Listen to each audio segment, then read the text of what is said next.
everybody, I'm back with another video. If you're new to my channel, then welcome. If you like to follow me on Instagram and TikTok, then please do. In today's video, I'm going to be doing a review on Bridgeton Season 2.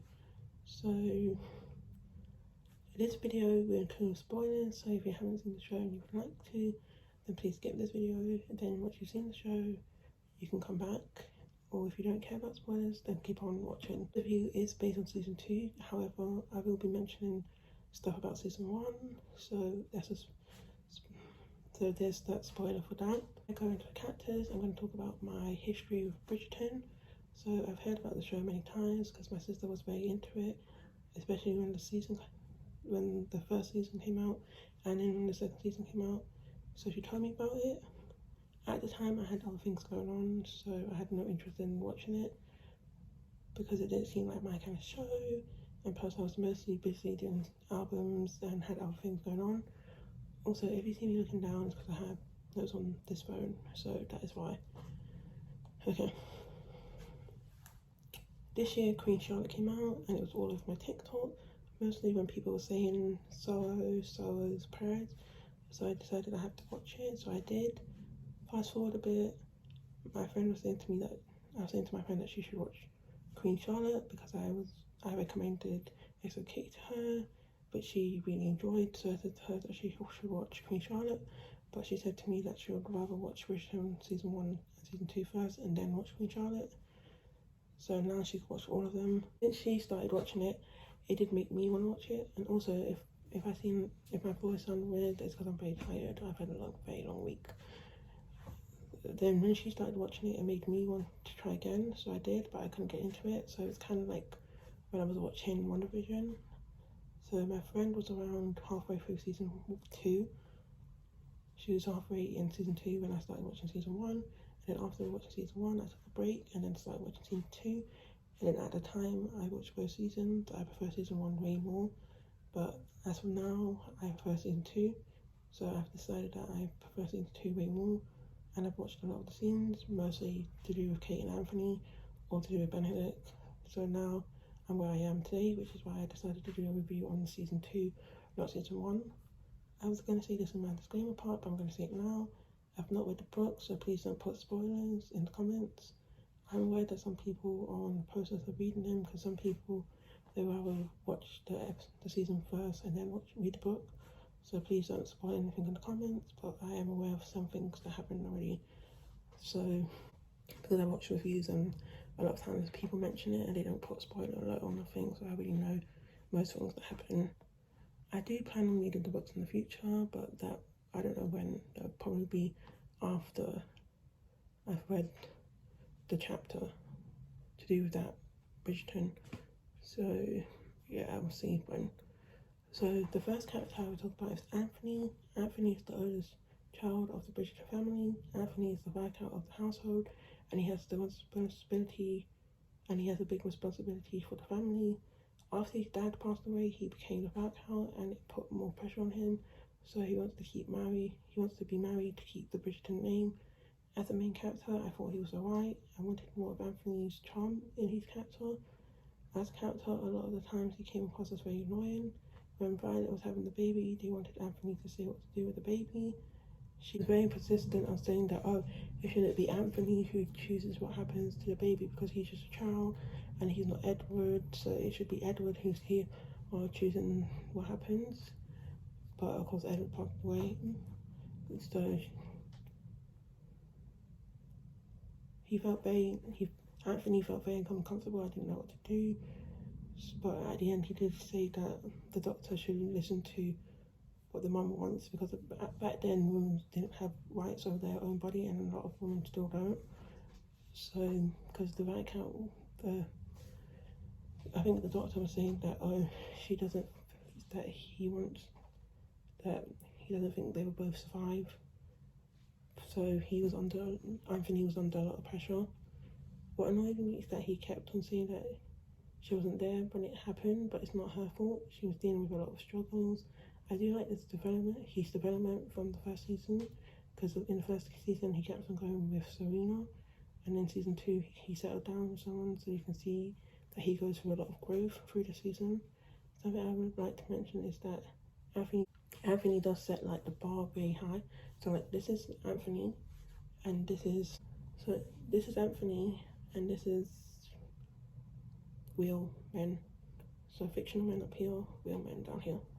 So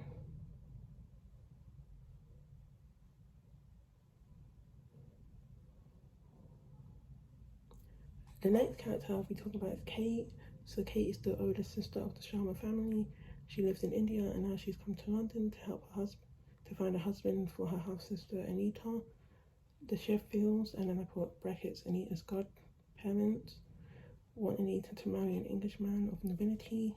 After Kate's father died, she and her mother did the best they could to raise Adrena. Also, she would never know of their struggles.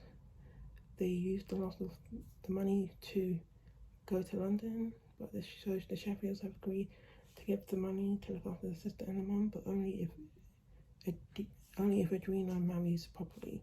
The reason why this has to be Adrena is because Kate isn't the mother's child, the mother's daughter by birth.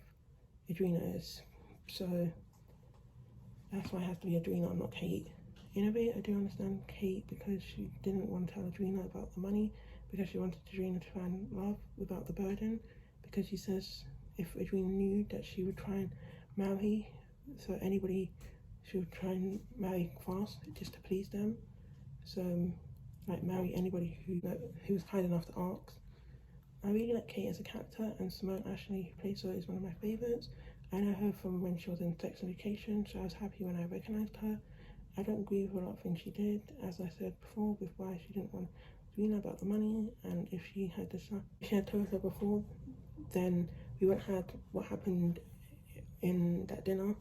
But I do understand that she did try to tell her, and it was classic interruption trope, which is very common in the show, especially in season 2. I see myself and Kate a lot. You can see because Miss Lady Mary married Kate's dad, and at the time Miss Lady Mary already had her suitor. The dad was a commoner worker and already had a child because Kate. This gives Kate a lot of insecurities. One of my favourite scenes is with her and Lady Mary near the end of the show, when Lady Mary says to her that Kate doesn't owe her anything, how she came to her life as a daughter, and she loves her since the day she met her. As a character, I like Kate, and I really do like her and Adrena's bond, but more at the beginning of the show, because after Adrena figures out the truth, it goes downhill from there. The next thing I will talk about is Anthony and Kate together. So the first thing I want to say is that I love their chemistry. You can see that they actually get along very well together, because Kate is the older sibling and so is Anthony, so they both have a big responsibility for their family. A lot of people think Daphne and the Duke put Daphne and the Duke as their least favourite couple, and they feel that with the books as well, so not just in the show. I do understand that without them we wouldn't have to be where we are, but the thing about Duke and Daphne, let's be honest, their connection was mostly just sexual, so with Kate and Anthony, it's not just sexual. Something that I find very interesting is how Anthony turns into a poet when he's around Kate. There's an episode that he was going to use a poem that belonged to Benedict. He was going to use a poem, but it belonged to Benedict, and he was about to say it, but then he decides to crunch it up in a bowl. He crunches it up, and then he throws it into the fire, saying that he's not good with words, but when he's around Kate, he says things like, "You're the bane of my existence and the object of all my desires." And I'm just sitting there watching to myself. I'm just thinking, I just remember being very off guard when he said that. Because I'm like, is this the same Anthony that just said that he's not good with words? But I just found that funny. The way Anthony is down bad for Kate, that he was smelling her when she passed him, and Lady Danbury caught him, which was one of my favourite scenes. One of the things that I like about them together is that how they get along very well, and they're both very competitive, especially when it was them at the horse races and when they was playing the game with the stick. Even when they play at the end of the season and they're married now, you can still see they're very competitive. Something that I have to be honest about is, as much as I love them together, sometimes it was hard for me to root for them One of the things that made me upset is when Kate was saying that Anthony should marry Adrena, after him saying that he would basically cheat on Adrena, knowing that he really wants to be with Kate, not her. Yes, you want your sister to be happy, but at this point, she should have done that, and that really annoyed me because he was very smart when he was saying that he wanted to call it off. Yes, all the parts when they were almost kissing was very interesting, and one of the reasons I watched the show is because Kate and Anthony, because they have very good chemistry. But what made it hard to root for them is that they were doing this behind Adrena's back. Them falling in love made sense, but it was how long it took them to be together, which annoyed me. Like, yes, I was happy they kissed, but it just took so long. But that wasn't really their fault, it was mostly the pacing of the show. What I love about them together is that a lot of the time in the show, the woman who is a person of colour, a lot of times in these kind of shows, people of colour don't get a happy ending, so it's nice to see that her skin colour has nothing to do with why Anthony didn't want to be with Adrena and why he didn't think it would have worked out, why he was denying his feelings for Kate. So it had nothing to do with that, so I found that very refreshing. The character I'll be talking about is Adrena. The first thing I want to start off by saying is that I love the actress that plays her. Something that I really appreciate is that how the show uses culture. So they, for example, they say things like Didi and Bon, which I'm going to be honest, I didn't know what they meant, but I guessed it meant kind of something like a nickname. For example, if you have a child called Nicholas and you call him Nick, so I thought it was like that. But then I found out that it actually means younger sister and sister, so I like that. I do feel really bad for Adrena, having to hear about the Sheffield money in that kind of way, and then she tried to forgive Kate, but then having to hear on her wedding day, which is something that a lot of girls dream about when they're very little, and then she had to figure it out that the person that she's in love with is in love with her sister.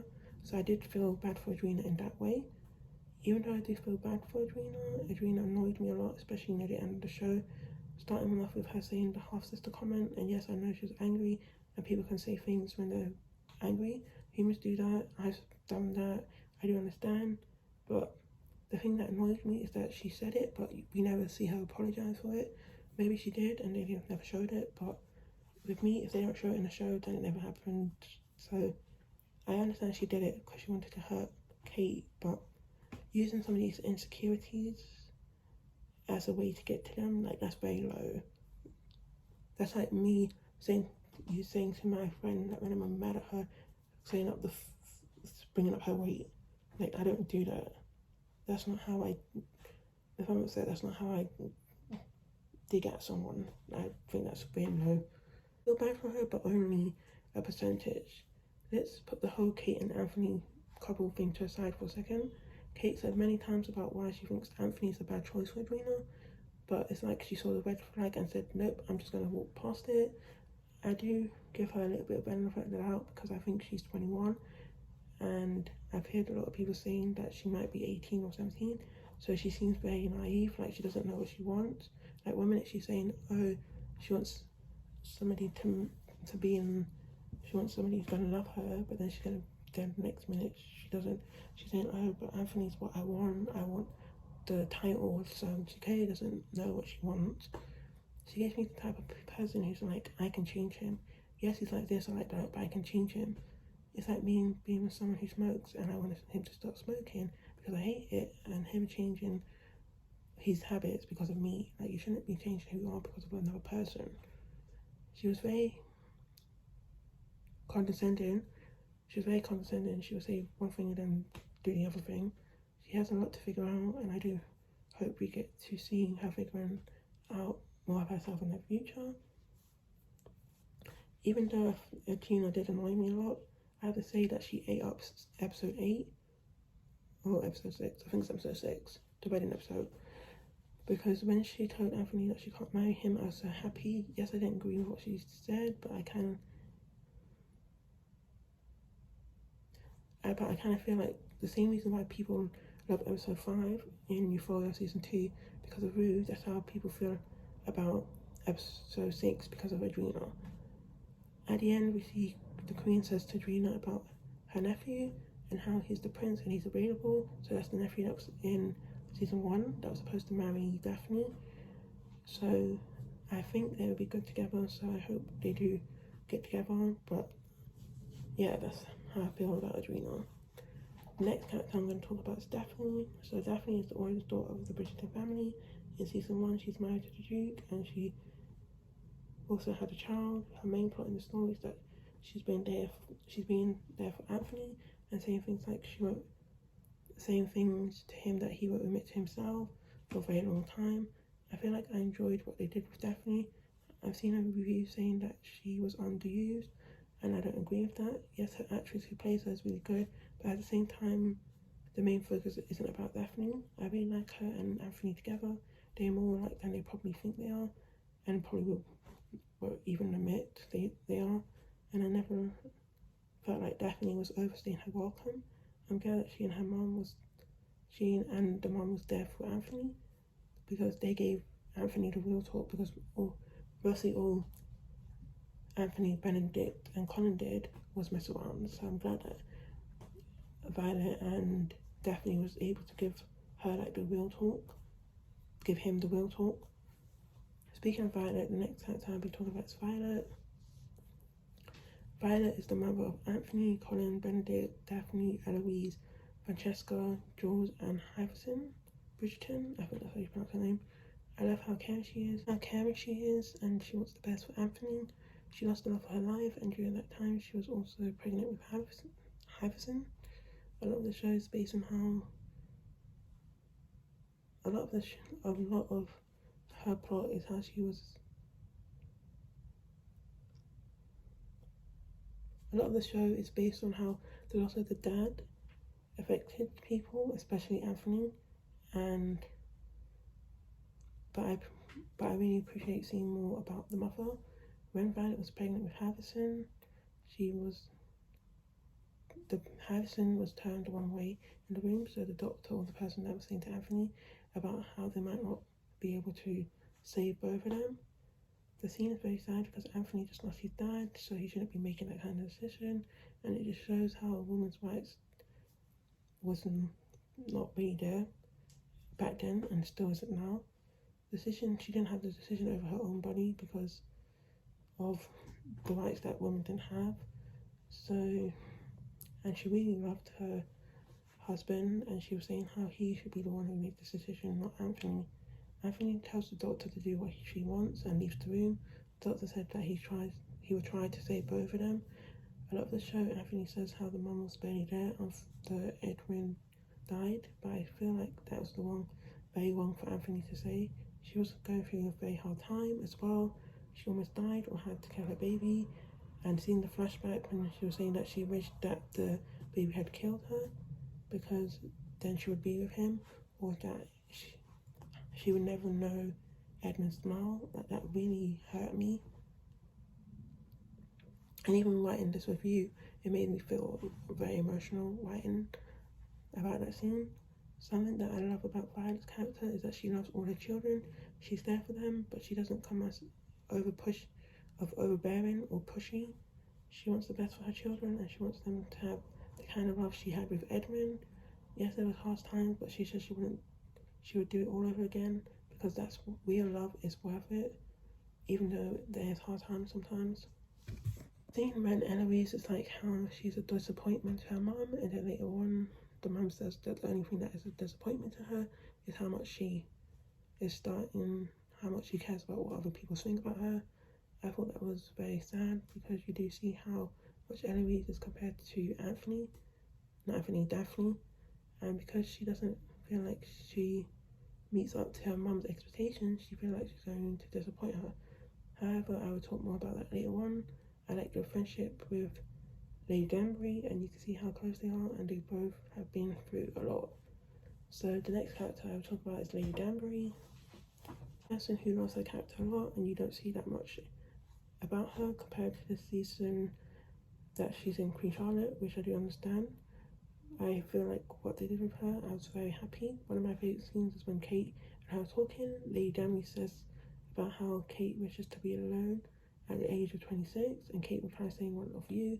Which Lady Danbury says, "Excuse me," or "I beg your pardon." Kate explains to her that she watches her, she sees her, she's alone, and she seems very content. Lady Danbury said that's because she's lived a life and how she's a widow, she's loved and she's lost. Just from her face expression and her body language, you can feel the empathy that you can feel very empathy towards her. I love how caring she is, especially to Kate, because that's what she needed. Kate, she's been through what Kate has been through, and she's there for her mother. And I feel like how she was there for Kate, like how Daphne was there for Anthony. I love Lady Danbury's character. So Lady Danbury, you can tell that she could see what's going on between Kate and Benedict, between Kate and Anthony. So it was very funny seeing her reaction, like especially that scene which I talked about earlier when Anthony was smelling Kate when she passed. Like that scene was very funny. But the next character I will be talking about is Benedict. I love Benedict with all my heart. The way that after the show came out, I was watching a lot of edits of him. I really like Benedict as a character, and I've seen a lot of people say that he doesn't really do anything, and they don't really care about the whole Benedict paint plot. I can see where they come from, because there's times that I don't really care about what a character's doing, but if it's a character I like, then I pretend that I like what they're doing. His main plot is that he gets into art school, and it's revealed later on that Anthony is the one that paid for him to get the seat, which makes Benedict want to quit, because after that he starts having doubts. He says to Anthony about how maybe you saw something that wasn't there, which Anthony says, you're starting to sound like me, and if you want to paint, then paint. I feel like this might be setting up a story about, Benedict being a drug addict, and I think that would be very good, but for right now, and that would be very good. If they set that up, I wouldn't be mad. I really like the scene when he takes his shirt off, but I was disappointed that we didn't get more of that kind of scenes. I feel like we can't talk about Benedict and not talk about the big gay elephant in the room. While watching season 1 of Bridgeton, Benedict gave me bisexual vibes, and after watching the show, I saw a lot of people saying that they kind of gave them the same vibes as well. I even ended up watching a video, and the person was reacting to season 2, and he said the same thing. I am aware that in the book, Benedict ends up with Sophie, but he can still have the canon ending in the book and be bisexual. I was very disappointed that, because I do feel like they were queerbaiting, because these are the two things that I feel like happened. They were called out on queerbaiting, and they had no intention to make Benedict bisexual, so they did this, or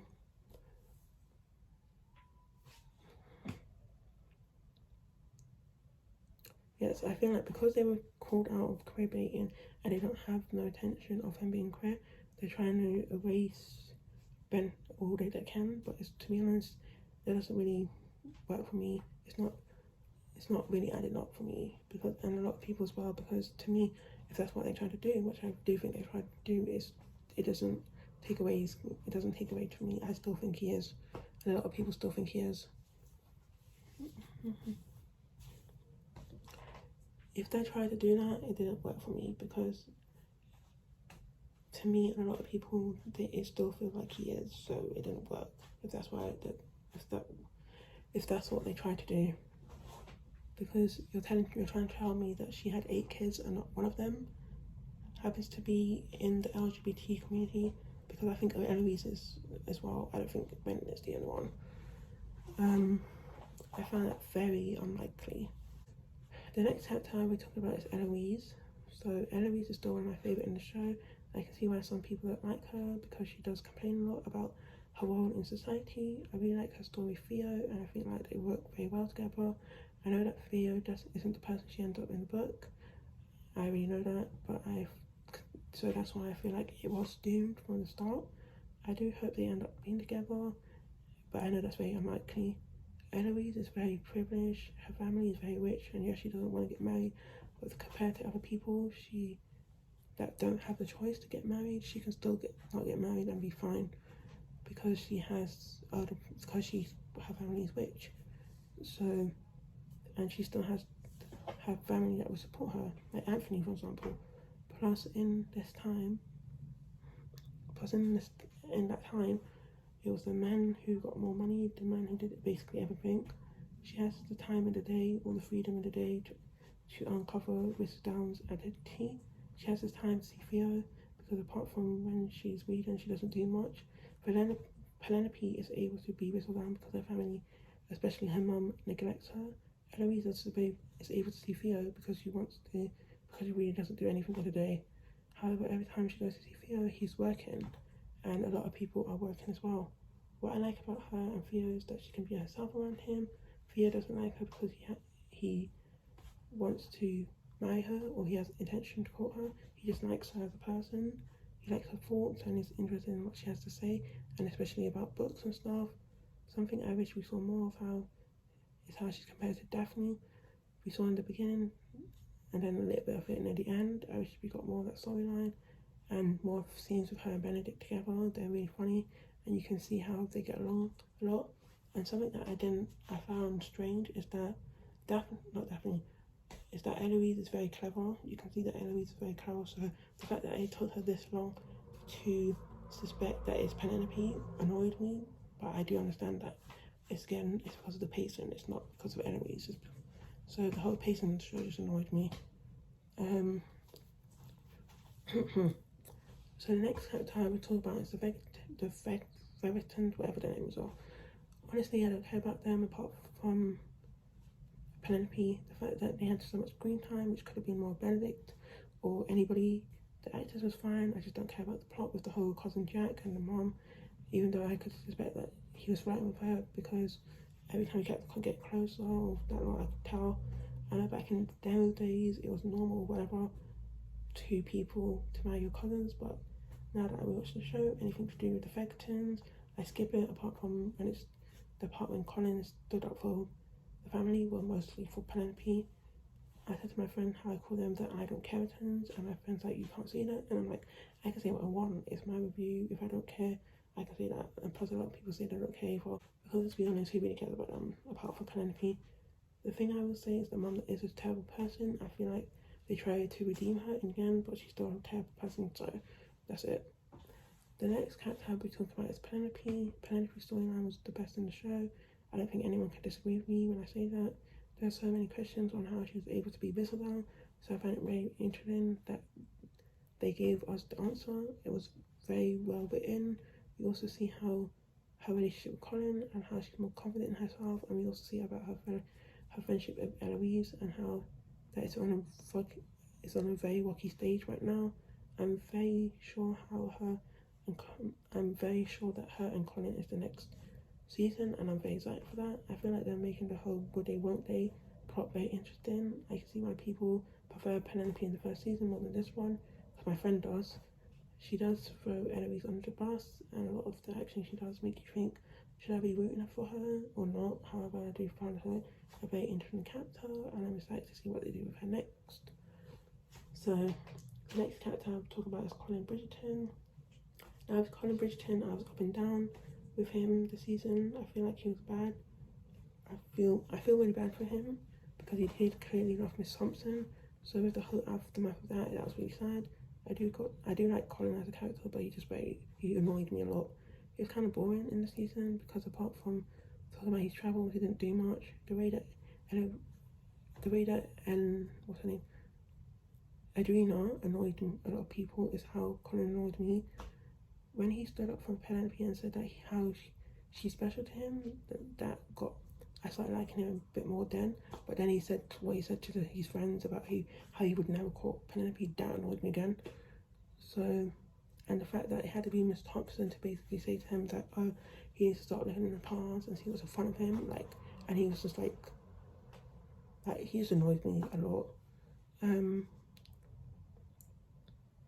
Yeah, he just annoyed me. I do like him as a character, but he just annoyed me a lot in the season. So the next character I'm going to be talking about is Queen Charlotte. I really like Queen Charlotte, and she was funny in the season. Most of her plot was trying to uncover Lady Whistledown, and I'm going to be honest, I didn't really care, but anyone but the Fegtons is interested to me. That I might even be saying that anymore, I don't care. But we also get a plot of her being with her and her husband, and a lot of people are saying how they should have done that because we don't really know anything about them. I and we don't really care, which I do understand, because what I think they were doing is they were setting up Queen Charlotte, so kind of like how in this season they're setting up Colin and Penelope for the season 3. I think they were doing the same thing for Queen Charlotte. So I do understand why some people are like, oh, they're bringing these characters that we don't really know much about and we don't care about. But for now that I've seen, as a person who watched Queen Charlotte first and then watched Bridgeton, I think that they did it well.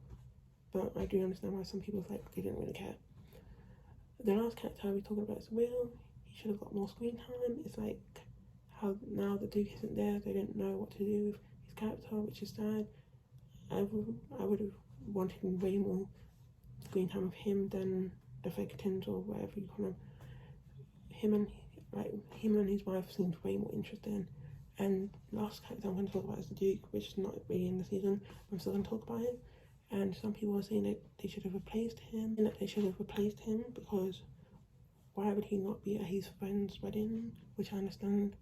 Like I'll be like that too, but I don't really want them to replace him, because I think the Duke has had his season, kind of like Daphne, because people saying that Daphne's not going to be in season 3, but I think they don't really need to, apart from that maybe a few times. I don't think we need to cast the Duke. I don't think it's needed, in my opinion. But I do really like the Duke in season 1. I also like his character. I also like that actor who plays him.